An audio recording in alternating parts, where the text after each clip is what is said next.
Hi every one. So കുറച്ച് ഗ്യാപ്പായി ഞാൻ movie കണ്ടിട്ടും കുറച്ച് ഗ്യാപ്പായി. അപ്പോൾ ഞാൻ ഈ അടുത്ത് 2 മൂവീസ് കണ്ടു, ഒഡീസിയും ജനനായകനും. സോ ഒഡീസിയുടെ വീഡിയോ ഞാൻ സെപ്പറേറ്റ് ആയിട്ട് ചെയ്യുന്നതാണ്. അപ്പോൾ ജനനായകൻ കണ്ടു. ഫസ്റ്റ് ഓഫ് ഓൾ ഞാൻ പറയാം, ജനനായകൻ ഇസ് ജസ്റ്റ് നമ്മൾ ലോജിക്കോ അല്ലെങ്കിൽ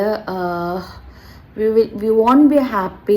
ഭഗവൻ കേസരി കണ്ടവർക്ക് ഒരിക്കലും ഹാപ്പി ആവാൻ ഒരിക്കലും ചാൻസ് ഇല്ല ജനനായകൻ കണ്ടിട്ട്. ജസ്റ്റ് ലൈക്ക് ഒരു എക്സ്പീരിയൻസ് ടൈപ്പ് മൂവിയാണ് ജനനായകൻ. മൂവിയുടെ സ്റ്റോറി അല്ലെങ്കിൽ അത് എടുത്ത് വെച്ചിരിക്കുന്ന രീതിയൊക്കെ നോക്കി നിങ്ങൾക്ക് ഭയങ്കര ആവറേജ് ആയിട്ട് തോന്നും. എക്സ്പീരിയൻസ് ആയിട്ട് ചെയ്യണം, ലൈക്ക് തിയേറ്റർ എക്സ്പീരിയൻസ്. അല്ലെങ്കിൽ ഇപ്പോൾ പറഞ്ഞ പോലെ ദളപതി വിജയ് അല്ലെങ്കിൽ വിജയ് എന്ന് പറയുന്ന ഒരു ആക്ടറിൻ്റെ ലാസ്റ്റ് മൂവി, വിജയ് ഫാൻ അങ്ങനെ അല്ലെങ്കിൽ വിജയുടെ മൂവീസ് ഇഷ്ടപ്പെടുന്നവർക്ക് ലാസ്റ്റായിട്ട് വിജയുടെ മൂവി തിയേറ്ററിൽ പോയി കാണാൻ പറ്റുന്നൊരവസരം അല്ലെങ്കിൽ ആ ഒരു എക്സ്പീരിയൻസിന് വേണ്ടിയിട്ട് കാണേണ്ട ഒരു മൂവിയാണ് ജനനായകൻ. കാരണം ഭഗവൻ കേസരി അത്രയും സൂപ്പറായിട്ടാണ് അതിൽ ബാലയും ശ്രീലീലയും ചെയ്തു വെച്ചേക്കുന്നത്. മൊത്തം മൂവി ആണെങ്കിലും അതിൻ്റെ ക്യാരക്ടറൈസേഷൻ ആണെങ്കിലും ഓരോ ലൈക്ക് മൊത്തത്തിലൊരു മൂവി ആണെങ്കിലും ഇറ്റ് വാസ് സൂപ്പർബ്. അത് വെച്ച് നോക്കുമ്പോൾ ജനനായകന് കുറേ അവിടെ ലിമിറ്റേഷൻസ് നമുക്ക് തോന്നും.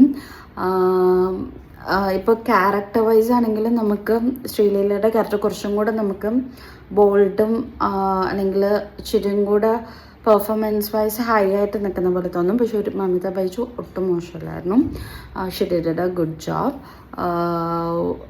പിന്നെ പറയുകയാണെങ്കിൽ ഒബ്വിയസ്ലി ലൈക്ക് വിജയുടെ ഓറ സ്ഥിരം നമുക്കത് പ്രത്യേകിച്ച് എടുത്ത് പറയേണ്ട ആവശ്യമില്ല. വിജയുടെ സ്ക്രീൻ പ്രസൻസ് അത് ഈ മൂവിയിലും കാണാൻ പറ്റിയിട്ടുണ്ട്.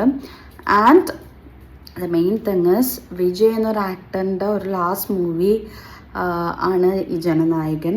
ആ ഒരു രീതി നോക്കുമ്പോൾ വിജയ് ഫാൻസ് അല്ലെങ്കിൽ വിജയുടെ മൂവീസ് ഇഷ്ടപ്പെടുന്നവർക്കൊരു ഇമോഷണൽ രീതിയിലും കൂടെ വരുന്നൊരു മൂവിയാണ് ജനനായകൻ.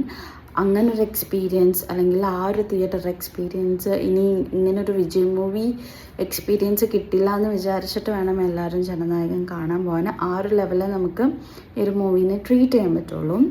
സോ ഞാനും മൂവി കണ്ടപ്പോൾ ഒരിക്കലും ഒരു ജഡ്ജ് ചെയ്യണം അല്ലെങ്കിൽ അങ്ങനത്തെ രീതിയിലല്ല കണ്ടത്. ആസ് ഐ സെഡ്, വിജയ് എന്ന് പറയുന്ന ഒരു ആക്ടറിൻ്റെ ഒരു ലാസ്റ്റ് മൂവിയാണ്. We grow up by watching his movies. അത് നമുക്ക് ഇനി അങ്ങനെ ഒരു എക്സ്പീരിയൻസ് കിട്ടാത്തതുകൊണ്ട് ഈ ഒരു മൂവി ആ ഒരു ലെവലിൽ എൻജോയ് ചെയ്ത് കാണാൻ പറ്റുന്ന ഒരു മൂവിയാണ്.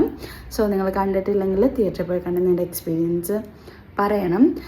കണ്ടവർ നിങ്ങളുടെ അഭിപ്രായം കമൻറ്റ് ചെയ്യണം. അപ്പോൾ അടുത്ത വീഡിയോ ആയിട്ട് വരുന്നവർ ബൈ.